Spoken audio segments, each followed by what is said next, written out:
Hey, it's Ryan with QLZ and the first QLZ Green Room interview of 2025, talking with Alan Ashby of Mice and Men. I knew I was going to have to put the little break in there so I didn't sound ridiculous. And then, of course, your new band, man, The Dark. How you doing? Yes, sir. Doing good. How you doing? Good. And it's like it's nice to have you on. The Dark is a band. You guys just have the new EP is coming up here. February 21st is out. We've been spinning some songs from you guys on the artist Spotlight. Circles is a new one for you guys. We have right now on New on Q, and it's always fun getting to talk to somebody when the brand new project, when a brand new band gets going. So, for I guess you're in Of Mice and Men. Kind of what's your reasoning? Your the want to go ahead and create a whole new project and a whole new band. Ooh, yeah, good question. I guess for me, I write so much music all the time, and I work on so much music, and there just kind of was uh, a bunch of music that I was working on that I kind of um, built like a palette of work, and I was like, you know what, this isn't really like of mice and men Mhm. uh, sounding stuff. Um, and I really wanted to do something with it. And I had a friend in real life, Craig, who's now the singer of The Dark. And I showed him a bunch of the stuff, and I was like, "Hey," he at the time had been working on uh, a solo disco project that he Okay. produced all the music for and sang for, and it was like pop disco or something like that. And it's not really my cup of tea, but Mhm. he I could see the talent, and he had a good voice, and he could produce well and mix well and stuff. And I was like, hey man, I've got all this music that um, I don't really think fits for Of Mice and Men, but I think it's really good, and um, I like writing stuff like this. If you'd want to try and do something with it or whatever. And so we worked on a couple demos, and he sang over them, and then I thought they sounded really, really good, and I was like, "Man, this stuff's, like, actually pretty cool, like, there could be something here." So it kinda just started like that. Um, with the Of Mice stuff, it's like, we've been a band for so long, so doing a record and going on tour and sort of the whole cycle of, um, just everything happening, it takes a long time.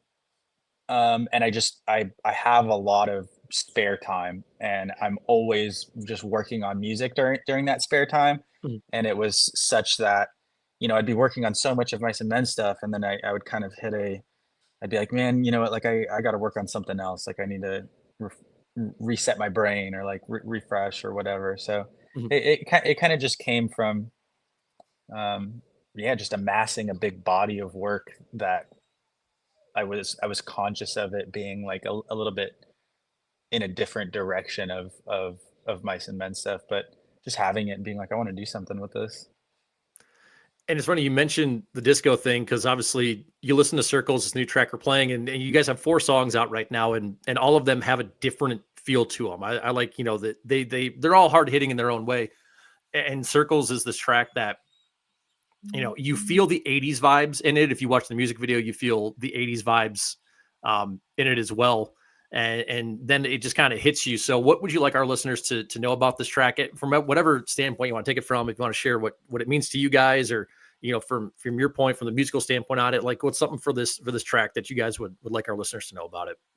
Yeah, that track specifically had a more dance feel to it. Mhm.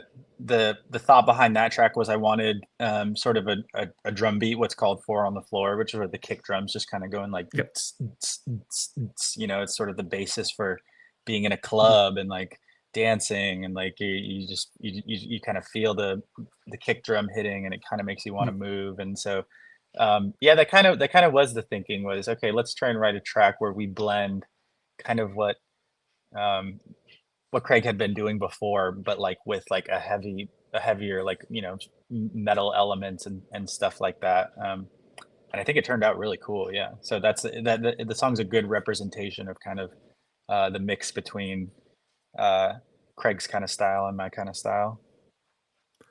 What's it been? I know you said some of the stuff that he had, some of the disco stuff, it wasn't really kind of your thing. So, what's it been like maybe getting out of your comfort zone a little bit, maybe trying some new stuff? Have you enjoyed it? Is it something that you've really Oh embraced a whole yeah, lot and looking forward to the most? it's so much fun. Doing Mhm, like I live for writing music and working on music, and even if it wasn't for doing it professionally and being in Of Mice and Men or having this project or whatever, um, like even if I just had like a normal job and worked at KFC in my spare time, I would mhm, still just be writing music, and it's like what I love to do. Like I wake up and the moments for me where I'm sitting, you know, my process of working on and writing music is very like sitting in front of a computer with my guitar, mhm. and sort of producing in a digital audio workstation on like a program or whatever, and having those moments where it's like, okay, this is something a bit outside of what I'm used to doing, like, when I'm conscious of that in the moment is I love that stuff. It's so cool. It's like, "Ooh, this is something a little bit different. Ooh, this is something a little bit new. Ooh, this doesn't sound like everything I've done before." Mhm. And so when I do have those moments, I, like, try and live in them for a hot minute, and I really enjoy it. That's awesome. Does it feel like, and not saying that you wouldn't feel like not free writing for Of Mice and Men, but when you have a new band and you know you're getting music out there and you're showing introducing people to kind of who you are in a world right now too, where there's so many collaborations, there's so much genre bending uh, going on as well. Does it feel like the writing for this band is? Do you feel free? Do you feel like there's less pressure than when you normally write, or is there a difference at all of writing for the darker Of Mice and Um, Men?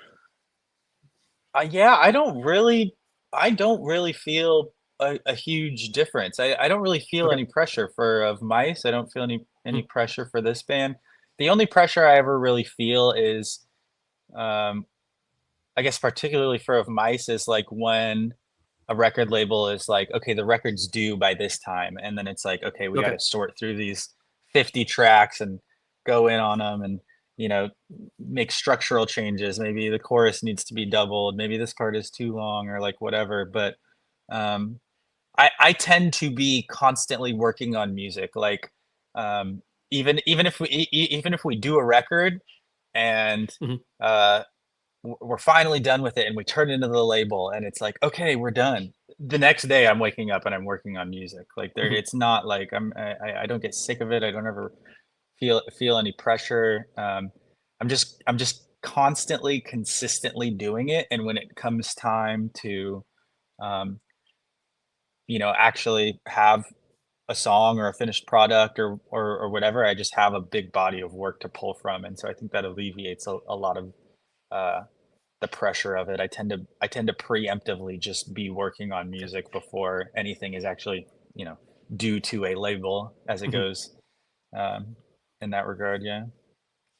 Do you feel like you're ahead of the curve? Because talking to some bands now, especially when new bands are getting their jump start, they're getting going. It's it's a singles world. You know, a lot of bands that you talk to still love doing EPs. They still love doing albums because they love the full body of work. And you're talking about how you're always writing. The record's done the next day. You're always writing, and it's kind of what people want from bands now. It's like you put a song out 2 weeks later. Okay, what's next? What's next? It's like people's attention spans have gotten a lot shorter. Do you feel like you were ahead of the curve because you always love to write and you're like, well, the record's done. I'm going to go start writing again the next day since you've always kind of been like this?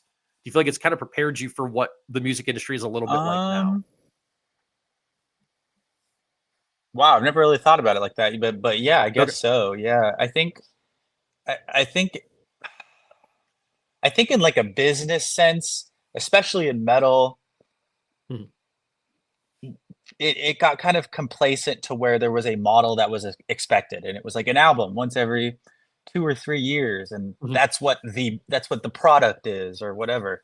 But to me, it's just like it's just art, and it's it's like if somebody makes something that I enjoy, and if it's like a TV show or like a Mhm. painter or like a clothing company or like whatever, it's like I don't really I just want more of it all the time, you know? It's like I really enjoy that stuff. I'll consume it all. Like I watch an episode of a show that I really like, and I'm like, man, this one episode is not enough. Like I need more. Like um, that might have to do with, you know, diminishing attention spans in 2025 and stuff like that. But I just feel like if you're if you're fortunate enough to be able to create music that people enjoy and appreciate, I would like to just give them as much as I can all the time.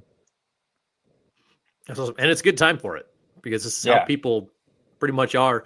Your guys' first show with the Dark is February 23rd out in LA. And I don't know if I've ever interviewed anybody before they've even played a debut show. So So what's so the, so or do uh, you it's guys, a or it, is this, it'll be our first headliner. We did do three okay. shows, so like support shows, like opening up. So it'll be the first headliner, but we did get the first actual three shows out of the way. So Okay. So what was it like? Obviously, you're headlining your first show, but what's the anticipation like? The feelings like you've got this new band, and you've got songs that maybe people maybe heard one or two songs from. You get the chance to throw some completely different stuff out there. What are the feelings like, kind of ramping up to the first ever show that this band played? Um, a lot of different ones, both excitement and nervous, a little fearful, a little trepidation. It's just it's everything, and it'll always be like that. Anytime I do a tour with Of Mice, and we've been off tour for a couple months, it's the first show of that tour is always the same thing. It's just like a bit like you're out of the comfort zone, and then Mhm, uh, you know, once you're a few songs in, and you're like, okay, all my gear's working, everyone's listening, like all the music's coming out of the speakers, like mhm. once you're like, okay, everything's good, it all kind of melts away. But it's always a bit, it's always a good mix of it's always a crazy mix of both good and both excitement and nervousness, and Mhm. it's always been like that, my whole life. Yeah.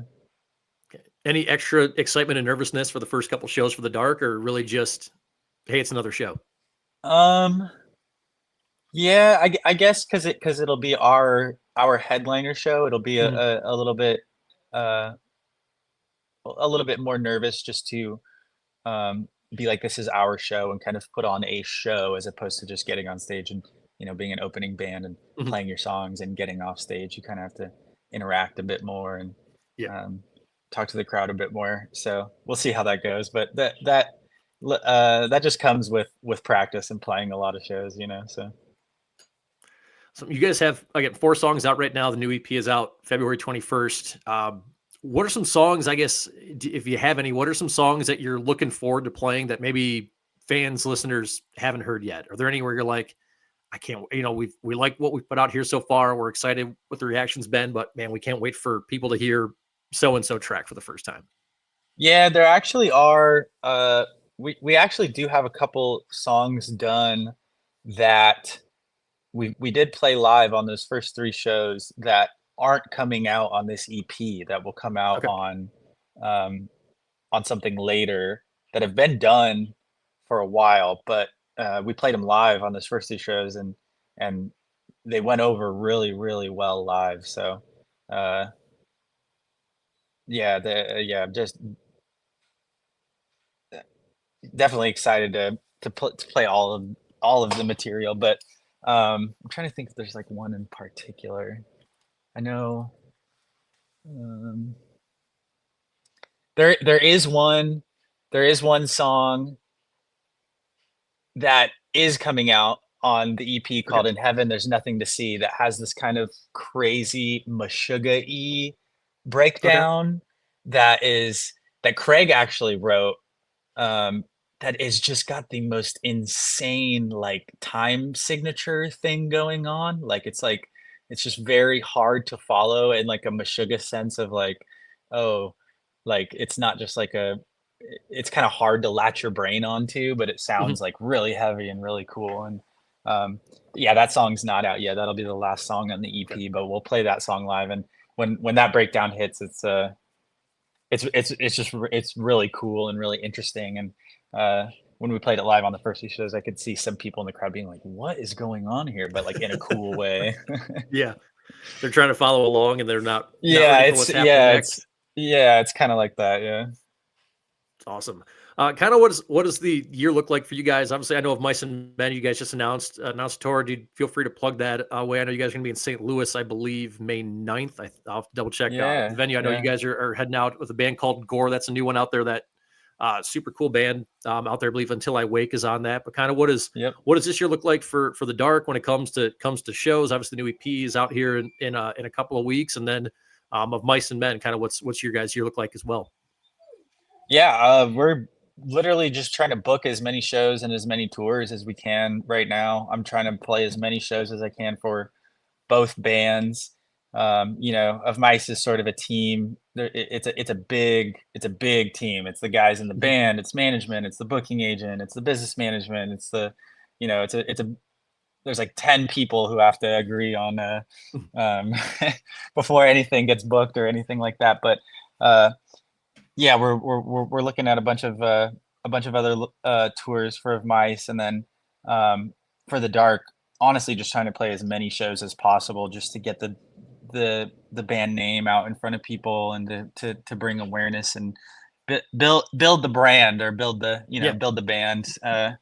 so that more people have heard of us. I have a I had a I always tell people this, and it's pretty interesting, and I don't know if it necessarily had to do with the content of the music of the album of that year, but the year that Of Mice and Men's album came out that did the most commercially successful, I think the year before we had played something like 270 shows out of the 365 days in Wow. the year or something. It was like an insane touring schedule. It ended up being like basically a show every other day, Mhm. and then two shows in a row on some days, or like whatever. And um, I think that was like a big, just sort of just very beneficial to, sort of building awareness of the band, and sort of getting it to the point where it is today. And I think that's kind of what you got to do with, Mhm. when you're starting a new band or starting a new project, is you just got to get eyes in front of it, and you just play in front of as many people as you can. And if you go and you play a show in front of 300 people, and only 8 of those people are like, oh, I like this, then that helps. Mhm. And if you do that 100 times, then that's 800 people or whatever. So it's just about trying to play as many shows as possible. So we've got a really good booking agent, for the new project, and he's as we speak, he's looking at a bunch of different, touring options, and show availabilities, and stuff like that. So yeah, hopefully just playing as many shows as possible. 270, or maybe just not, not that much at this point. I'm a little old for that Or if it's these days. yeah. Yeah. Yeah. So maybe not quite that. I also got 2 dogs at home now too. Back in the day, I Yeah. didn't have 2 dogs to take care of. So, but Yeah. finding a happy medium of just trying to Mhm. trying to get the band name out in front of people, and play as many cool shows as possible. You go. What kind of dogs you got? I know that you mentioned mine's been leaping up around here. I think he just jumped up behind me. What Yeah, kind I of dogs got you got? I got 2 bulldogs. I got a French bulldog, Nice. and I got an Awesome. English Awesome. bulldog. I There got you go. the little Frenchie. She's 11, and she's like 30 pounds, and she's tiny. Okay. And the English bulldog is a rescue, so we don't know exactly how Nice. old he is. I think he's like 7, but he's 75 pounds, and his name is Bruce, and he's an idiot. There you He go. has 2 brain cells. He's the cutest, and he's so Yeah. sweet, and so I love him so much, but the dude is just dumb as hell. There you go. He's just happy to have a good home. That's all Yeah, that matters. yeah, yeah, yeah, yeah. Especially when you get those rescues. Because I think the hound's jumping up around there somewhere. No, he left the room. He was jumping up, sticking his head up here earlier. If I do, our listeners know at this point, like dog's head could pop up at any moment. He's going out around every single window in the house and trying to see what's out there. But yeah, dude, they're the best. They love having a good home. So good for you Yeah, for getting a rescue out there. That's awesome. yeah, yeah, yeah. I love him to death. So he was actually, they found him chained to a dumpster in an elementary school during summer, Oh uh, my in gosh. San Diego. Yeah, and they brought him in at that point. He was so malnourished that like his spine was like sticking out and stuff like that. And I had been in contact with a lady from, I'd been thinking about getting a second dog, and so I had been in contact with a lady from SoCal Bulldog Rescue is what it was called, and she hit me up, and she was like, "Hey, we have this dog that nobody wants to adopt, and he's gonna be taken to the pound and euthanized in like a couple weeks. Like, if you just want to like come meet him, you know, give it a shot or whatever. And so I drove down there with Nugget, my Frenchie, my other dog, and we went and I met him. And the second I met him, he just jumped up on me and started licking my face. And I was like, all right, like, Yeah, he's I'm coming, taking this he's dude. coming home with This me. guy, there's no way this Yeah. guy's gonna die. Like, you're coming with me, dude. Come Okay. on. No, So that's awesome. Well, dude, well, good for you, man. It's great when, you know, people give these rescue dogs a second chance. It's an awesome thing. And again, man, Dark, we've got you guys new on Q circles every single Saturday night, new on Q. And Alan, since you're new to the green room and anybody comes on for the first time, I'd like to ask them their favorite complete albums of all time. Your favorite no skip records. If you got a few off the top of your head that you can think of. Yeah. It's a fun question. That's a good one. Um, okay, I'll give you the three that I'm listening to right now. I don't know if it's all right. of all time. That might be a difficult one. All I right. think of all time growing up when I was younger, it was Appetite for Destruction by Guns N' Roses. Okay. There was a point in my life where I could pretty much play all of Slash's parts from that record.